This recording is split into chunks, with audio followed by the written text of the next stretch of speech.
নমস্কার, আমি স্নিগ্ধা চলে এসেছি তোমাদের সাথে আরও একটি নতুন ভিডিও নিয়ে। তো আজকের দিনটাতে ছিল ষষ্ঠী, তোমরা সবাই জানো। তো এখন আমি যাচ্ছি ষষ্ঠীতলা ষষ্ঠী পুজো দিতে মায়ের সাথে। তো চলো যাওয়া যাক। এই যে মায়ের এখানে তো ডালা পুরো রেডি। হ্যাঁ হ্যাঁ জানি, আমার মায়ের জামাই নেই তো কী হয়েছে, তা বলে কি আমরা নেই। এই ষষ্ঠীটা আসলেই যাদের সন্তান থাকে তারা সকলেই করে। আর এটার নাম যেমন জামাই ষষ্ঠী তেমন কিন্তু অরণ্য ষষ্ঠীও। তো দেখতেই পাচ্ছ এখানে সুন্দর আমাদের এখানকার একটা প্রাচীন বটগাছতলা আছে, যেখানে মা গেছিল পুজো দিতে। আর এই যে খেলা এই মানে সিঁদুর খেলা হচ্ছে, পুজো শেষে সিঁদুর খেলা হয়।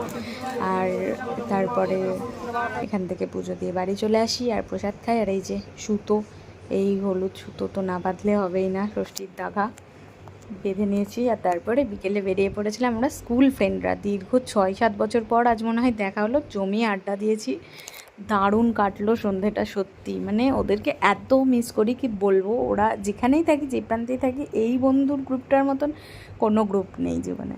মানে হ্যাঁ, বছর 7 পরে দেখা হলেও একদিনেই সব গল্প হয়ে যায় আমাদের, সেটা আলাদা ব্যাপার।